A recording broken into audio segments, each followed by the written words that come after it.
Oh, baby. Do I have a story for you guys today? I have a lot to say, actually. And before we get into that, I've been thinking a lot about where I want to take the direction of the podcast in terms of the topics I cover and the kind of guests I have on. I just want it to be more relevant to the listener. Like, I want it to be actually impactful for the people who are listening to this. And I want to make sure that I give you guys actionable things that you can take and implement into your lives to make it a little bit simpler and help you get after your goals a little, not a little, a lot more sustainable, a lot more accountable, and get you there faster. So, point of all that is if you have ideas, if you have topics you'd like me to cover, to give my own insight on or my own thoughts about, I'd be happy to talk about it. And in fact, I would love to hear what you guys say and what you'd like to hear. So let me know. Let me know in the comments or wherever you guys just let me know. But I'm excited. And for today's episode, I want to talk about yesterday. I had a very long training run I was supposed to be doing. In fact, came down to Arizona so I could be with my wife over the weekend. So we weren't doing distance. It sucks. And secondly, I wanted to run with my brother Drew because we're both training for an ultra marathon that's coming up in 2 weeks. And this was our last big effort run, our last long run before we begin tapering and getting ready for this actual race. And so our plan was simple. You know, we were going to go to the desert. We were going to run a full marathon in the desert. We were going to bring, a cooler and go back to the car. Periodically, we split it up so it was a 12-mile loop, and we were just going to do that twice and then run a mile and a half and back to make it the full marathon. And I was pumped. Everything was looking great. Thursday, my brother and I, we talked about it. We were excited. We talked about what we needed. And then Friday rolls around, and the weather forecast was not promising. It said lots of rain. And that's the problem with Arizona is it doesn't rain. But when it does, it storms and it floods, and it's wild. Like, monsoon season in Arizona can turn streets into rivers. I've seen it many times. It's pretty cool, actually. There's this quote I keep coming back to. Everyone has a plan until they get punched in the face. Thank you, Mike Tyson. That's what happened to us. We kind of got punched in the face. Our plan was simple. We were going to wake up. I was going to go pick up Drew. We were going to get to the trail and get it going. But the plan went this way. I woke up at 3:45 a.m.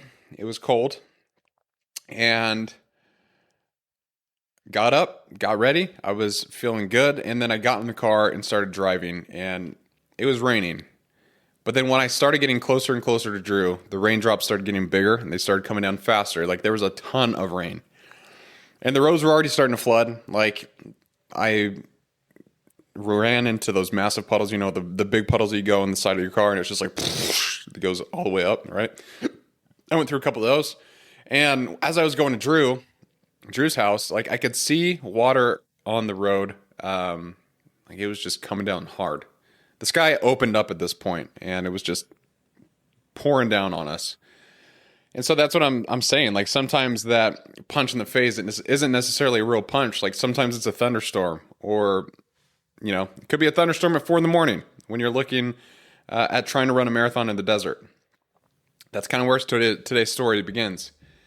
So when I got to Drew, we talked about it, and I was like, I don't know if it makes sense for us to go out to the desert, because where we were going to run, there were washes everywhere and there were riverbeds. And so we knew, being from Arizona, those were going to be filled, and there were probably going to be rushing rivers, like rushing waters, especially while the storm's going on. Like, it probably wouldn't be that smart. Like, all right, I thought, well, we could probably run, but I guarantee we'll probably make it like 5 to 6 miles and then decide, hey, this is too muddy. There's too much water. Let's go back. And after that, would we go and try and finish it elsewhere? I don't know. And that the problem was kind of everywhere. Like, there was water on almost every path and trail.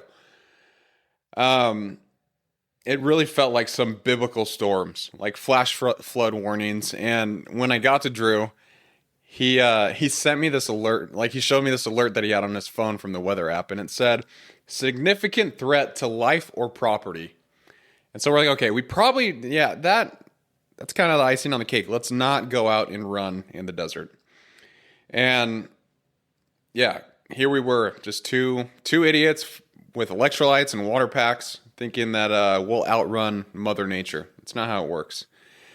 And I want to pause for a second. Like, this is the decision point, the fork in the road, if you will. Like, do we bag the race? Do we do 5 miles in the sand and mud, call it cross training, and then go get some Egg McMuffins? It sounds nice. Or do we keep the plan and shift to the battlefield? So we chose the plan. We decided, hey, 26.2 miles. That's what we decided on. And we're going to get it done. And the only place that we could go was the gym. So we decided to run a marathon on a treadmill. Yes. Like, who does that? Honestly, just two psychopaths, I would say. Because, I don't know, after 10 miles on a treadmill, I will start to lose it. Like, if that's what I'm doing, for some reason didn't go run outside, like, that is a lot. That takes a lot. And it's boring. Like, you're in the same spot. You're looking at the same thing. And luckily, like, if I didn't have Drew, I don't know if I would have been able to finish that, because doing that alone would have been painstakingly slow. And so that's what we did. Like, we went to the gym. We started in the EOS theater. If you guys know what that is, it's like a theater room with cardio equipment in there. Kind of smells like burnt rubber and sweat if you're in there long enough. They were playing Night of the Museum, which, like, great movie. But it was pretty hot in there. It was stale. Like, Drew and I couldn't breathe. So we're like, okay, screw this. Let's just go into the main area. And we found these treadmills right next to each other and basically stayed there for 3 hours and 45 minutes. It took a while. But there's a few things I want to discuss here. Like, there were no more excuses. It was time to get it done. And I had to make that shift initially to be like, hey, listen, this is gonna suck, but the plan is there. Like, I gotta stick to the plan if I want to be ready for the race that's coming up in 2 weeks. And that takes discipline. That takes effort. That takes focus. Even though it wasn't what I expected, even though it wasn't the run that I wanted to, like, it was still great in many ways. Like, Drew and I, we talked mostly for the whole run, honestly. I think until like mile 22, I think we put our headphones on around that time, because we're like, hey, we both got to lock in, get this crap done. So, I mean, it was great. Like, talking to him the whole time. We talked about, our goals and our plans for running in the future and how we felt about the race that was coming up. I was sharing peach rings with him and gushers, and he was giving me some goos and all that fun stuff. So it was fun. Like, it was a nice time just to be with him. And that's what's interesting about that experience is it's like, I was suffering. There's no other way around it. Like, I was in pain on that treadmill. And how cool is it that I get to suffer with someone who I look up to as much as Drew? Like, he's made some crazy changes in his life, and he's become a man who doesn't fear adversity. He doesn't run from it. He's there to get things done. And that showed yesterday, because it takes an insane amount of mental fortitude to endure something like that. I know it sounds weird, but it's hard. Like, running a marathon on a treadmill was difficult. Like, around mile 15, things kind of slowed down a bit. Like, Drew and I knew we were both feeling some fatigue. Our focus started to slip. The gummy worms weren't doing what they were supposed to be doing. And then mile 18 came up. And I don't know what it is about mile 18 with a marathon, but that's when you got, not too much left. You literally have 8 miles after that to finish. But that's where a lot of people hit walls. I hit my first wall during my first marathon around that time. So did Drew. And luckily, like, we were able to push past it. But that doubt did creep in. And it's something else that you have to push past. Like, that voice in your head that shows up, you have to learn whether or not to listen to those thoughts. Like, I wrote down some of the thoughts that I had. One of them was, are you sure you need to finish? Another is this even smart? The third was, wouldn't it be easier to quit now? Of course it would be. Of course it would be easier to quit now. Are you sure you need to finish? Yes, I was sure. And is it smart? I don't know. I don't know if running a marathon on a treadmill is smart, but I was sticking to the plan. That was my goal, and I wanted to see it through. And that's exactly what today's episode is about, is when things happen, when your plans don't go the way that you expect them to. Your feelings are not in charge in those moments. The plan is in charge, and you should try your best to stick to that plan, even when it's difficult, especially when it's difficult, actually. Like, you need to focus on what you can do, what you can control, and that'll give you a lot of power. And life will shift your route all the time. Like, things will come up in your work, in your family, in your relationships, in your personal pursuits, in a podcast, in creative endeavors. Life will throw curveballs your way. And the key element here is to learn how to adapt. Because you shouldn't change the destination. You just might have to switch the way that you're going to get there. And I know everyone who's listening knows this moment. You know, you start something big. You're training for a race. Could be building a business. Maybe even writing a book. And you have this plan. You have a schedule that you want to set yourself on. You have these goals. And then something breaks. Things do not go the way you want them to. You lose that momentum. The energy fades. You hit some kind of resistance. And then the question comes up that everyone has to deal with, and that's, should I quit? No, you should not. You should not quit, but maybe, just maybe, you need to pivot. Maybe that's what your focus should be on. Maybe you do 26.2 miles in a gym instead of a trail. And the mistake that I think most people make is that they look at change. They think change equals failure. But sometimes the adjustments themselves are the success. And we don't see that until we are, through the trial, through the challenge. There's that famous quote from Steve Jobs that you can't connect the dots looking forward, you can only connect them looking backwards. The point is you are in charge of where those dots go. And each dot is a plot on your life to where you can look back and say, okay, well, now that I'm through it, what did I learn? What stood out to me? What made sense?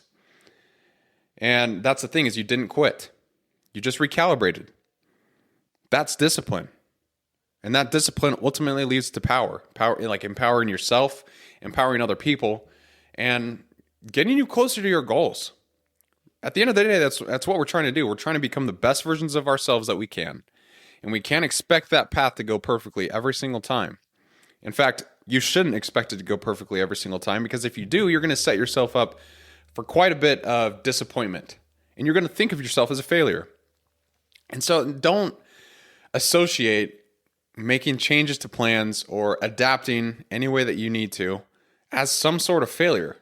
Look at it as a strength. Like, did I ever think I would run a marathon on a treadmill?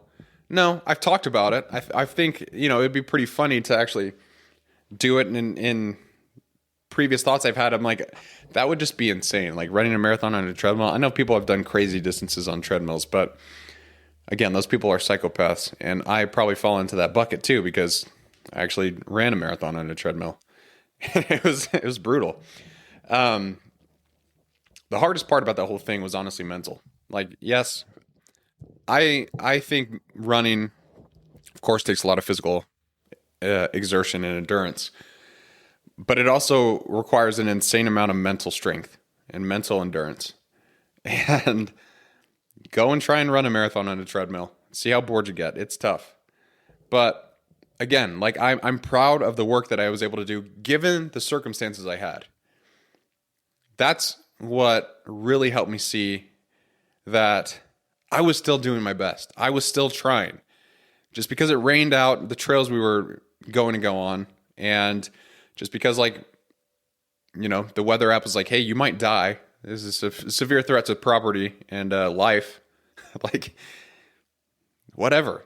Given those circumstances, I still got the distance in. And I'm not trying to brag here. I'm just trying to get a point across that change is not failure. Quitting is. Quitting is failure. But if you decide to change your route to get there, that's not failure. That's power, that's strength, and that's discipline. There's a couple things that have always helped me. Like when I set out for a goal, I try and think of, 4 things, at least running specific goals, but you can apply this to whatever thing you might be going through right now. So the first one is decide in advance what matters. You cannot decide in the moment. In the moment, you will choose comfort almost always because it's easier to choose that. Like it's a much harder flip in your brain to be like, no, we're not doing that. It's easy to give into comfort. And make your rules so clear that your brain understands them perfectly. So decide in advance what matters most to you. Is it completing the distance? Is it your speed? Is it if you're writing a book, like making sure all the character development is going right? Whatever the scenario is, ask yourself what's important and prioritize that the most. Number 2 is know what your non-negotiables are. Ours was very simple. It was 26.2 miles. Rain, it did not matter. We got bored, doesn't matter. We were tired, and that doesn't matter. The goal was 26.2, and we were not going to stop until we finished that, even if it took us all day long. Like, even if we had to go back and do, a few sessions each, like 5 sessions of 5-mile runs. Like, if that's what we needed to do to get it in, we were going to get it in, because the goal for us is to run Canyonlands Ultramarathon in 2 weeks. Allie's also part of that, but Allie actually got out on the trails and crushed it last week, so she's a beast. But understand what your non-negotiables are and try to make it simple. Like for us, it was that 26.2, but for you, it could be 1,000 words a day if you're writing a book. Or if it's a business, do 10 outreaches a day. It doesn't matter. Like figure out what is non-negotiable for you and stick to that. 3 is detach from perfection. Like going back to the run, was it scenic? No, not at all. It was very boring. And was it glamorous? Not even close. There was no one cheering. There was nothing like that. But it was done. And that's what's important. And I think a lot of the times we, myself included, get so focused on trying to have things perfect that we lose sight of actually what's important to us. Perfection, in many cases and in many ways, is a deterrent to success. Because and I'm so guilty of this, but you try, like I will go out and I'm like, I have to do this exactly the way or it's a failure. And I think perfection also, like, at least with my running, I think of pace. Like I want to have a good pace and all that has to, like, sometimes my ego plays into that and is like, okay, well, you're not even keeping a good pace. Like you should just quit the run anyway. And that's not true. Like, if your speed's slower than you wanted it to be, it doesn't matter. Like it's done. Like that's what was most important at the end of yesterday is Drew and I both got that run done. It was not a perfect run, but it's what we could do at the time. And lastly, I would say fuel yourself properly. And of course, that's like a running analogy. Like make sure that you're getting carbs and all that stuff. But fueling yourself also means like find encouragement, find purpose. Because that plays into the fuel of you pursuing your goals and trying to get after it each and every day. Drew helped me keep going in those moments, and I believe I helped him as well. And it's because we were talking to each other, we were having great conversations, we were making the most of the situation that we were in, even though both of us hated it and it sucked. But whatever. So I went ahead and I tried finding some psychological concepts. Like I said in the beginning of this podcast, I want to make it more relevant. I want some actionable takeaways to have for you guys each and every episode. And here's a couple that I thought were very interesting, and I want to make a note of them. So the first is cognitive dissonance. What that means is when you say you're disciplined, but you skip hard things, you feel that kind of tension. You feel like a fraud in some senses. But following through, even in chaos, actually, especially in chaos, that keeps your self-respect intact. It's staying true to your word. Like, do not lie to yourself. That is such a hole that you will dig yourself into. You got to follow through in your word. That will build so much confidence in yourself. Like, take it from me, someone who didn't have much confidence before I started running and started understanding that I actually was capable of some of these things. And from a podcast, like when I first started, I was scared. I didn't know what to say. I didn't know how people would respond or react. And I just kept pushing forward. And I'm able to say, like, yeah, I'm a podcaster. I actually am. Because I post regularly. I have an audience. And that only comes from doing the work.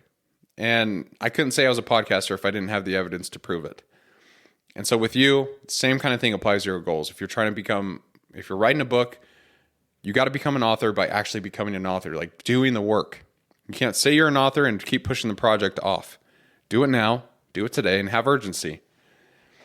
Second thing I want to bring up is goal setting theory. So have clear, difficult goals. That leads to better performance. That goal of 26.2, it kept us moving even when that motivation died because we had something that we were aiming to. There's a bug in here. I think I got him. No, I did not. He's flying around. Whatever. I'll get him later.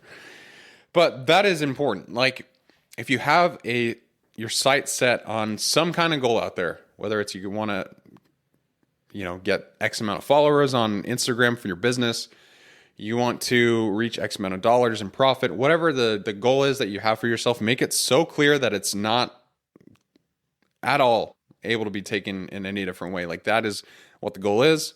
That's how you should follow it, right? So be very clear with your goals. Don't be, make it clear. That's all I'm going to say on that. And then effort justification, like the harder the task, usually the more we value the outcome. And I would say just be careful with this though, because not everything that is hard to get will be worth it. So you have to choose your goals wisely, but don't set goals that are too easy for yourself. You need to challenge yourself on a regular basis. That's so important.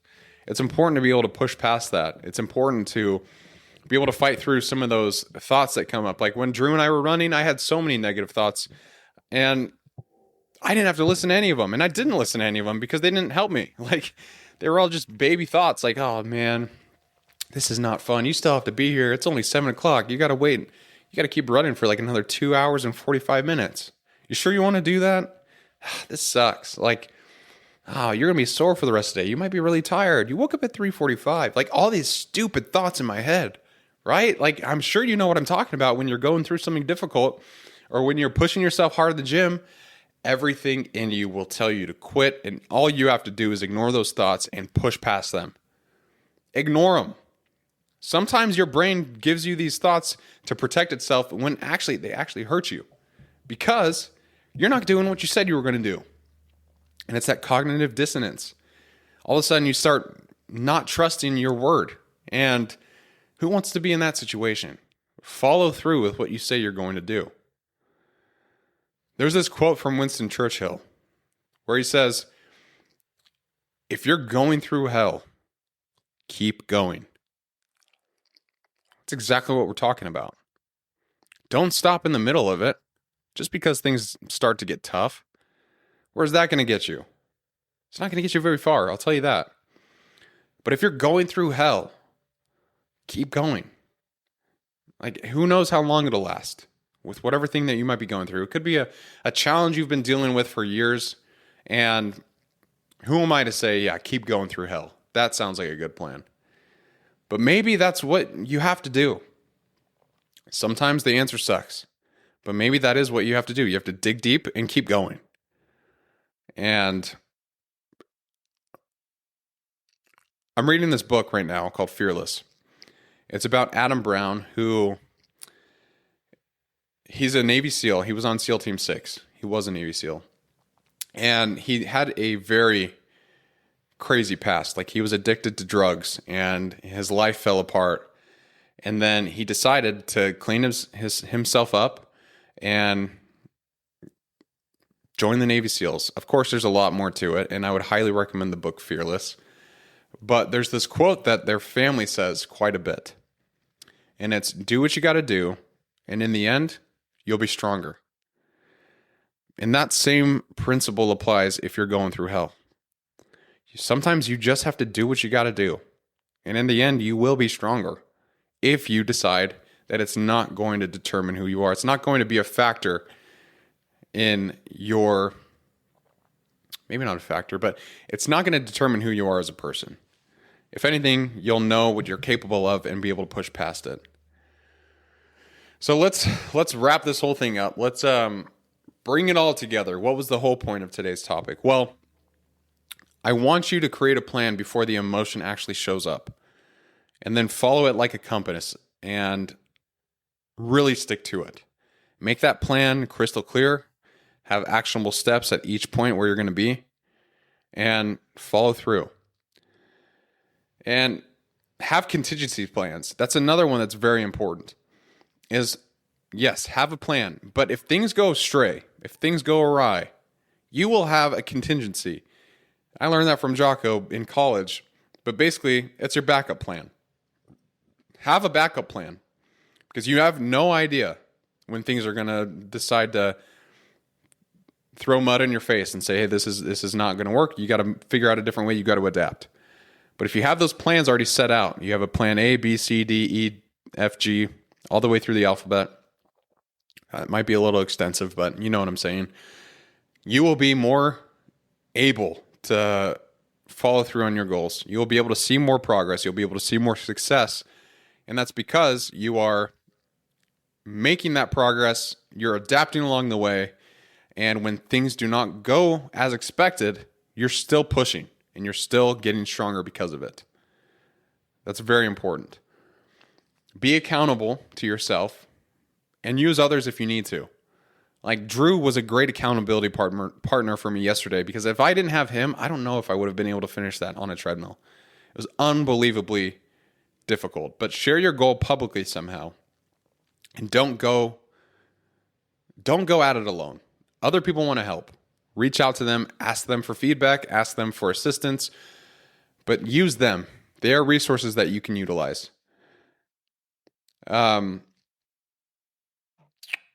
Redefine your success as completion rather than perfection. Like I said, perfection is a trap. That will get you spiraling. It will get you thinking about your thoughts, and it will get you thinking about your goals, whether or not you're achieving them as perfect as you may want them to. That is important to be able to narrow in and figure out yourself. And finally, talk to discomfort. As weird as that sounds, you need to literally say, hey, you don't get to decide. When those feelings of pain come up, or the thoughts of whether or not this will work with whatever you're doing, whenever those come up, you need to say, hey, go away. As weird as it sounds, give your discomfort a name. You can call it Kenny if you want. Kenny, hey, Kenny, get out of here. You're not allowed to be here today. We're getting this done. Go away, Kenny. I don't do little things like that. But discomfort, honestly, is the enemy of progress. Because no. It is not the enemy of progress. Comfort's the enemy of progress. Discomfort is the enemy of your own self-talk. It'll push you. It'll really test you. But you're always in charge. And that's something you need to remember. Now, this episode, it was not about running. It's about what happens when life literally storms on your plans and you're left standing in the rain asking, do I still go? Do I still get it done? The answer is yes, you do. You adapt, you adjust, but you keep the damn promise to yourself. Stick to the plan, especially when it sucks. That's the title of the episode. Because the point isn't to have perfect conditions the whole time. You're not going to have them. The point is to become a kind of person who follows through, no matter what. And if you're listening to Getting After It, I know that's you. You're someone who follows the plan, who sticks to it, who when challenges arise, you figure out what you need to do to make them better. That's the Getting After It community. And then you help other people along the way. That's the goal too. And last thing I'll say is discomfort, perfection, all these things that get in the way of our own thinking, that get in the way of our goals. They're all our own thoughts. They're generated by ourselves. And you have the power to focus on what you want to think about. And so if you recognize that you're having a lot of thoughts like, I don't know if I can do this, or this is so hard, like ask yourself if you're focusing on the right thing. Are you thinking about the effort, or are you thinking about the outcome? There's an antidote to procrastination. And it's focusing your shift instead of the effort that you have to do to get something done to rather the outcome. If you focus on the outcome, that's how a lot of people don't procrastinate. They say, hey, I'm working towards this. I know there's going to be a lot of work that goes into it, but they try not to think about that. They focus on the outcome. So that's what I want you to do, is think about the outcomes. What's most important to you? And follow through with that. I appreciate you guys for listening. It means a lot. And I hope some of these things help you, because like I said, this is just kind of a live journal of things that I wish I would have learned when I was younger, that have helped me in my life today. But I appreciate you guys for listening. If you learned something, please share it with a friend. Give us a rating on Apple Podcasts or Spotify. That always helps. And until I see you next time, as always, keep getting after it, my friends. Thank you.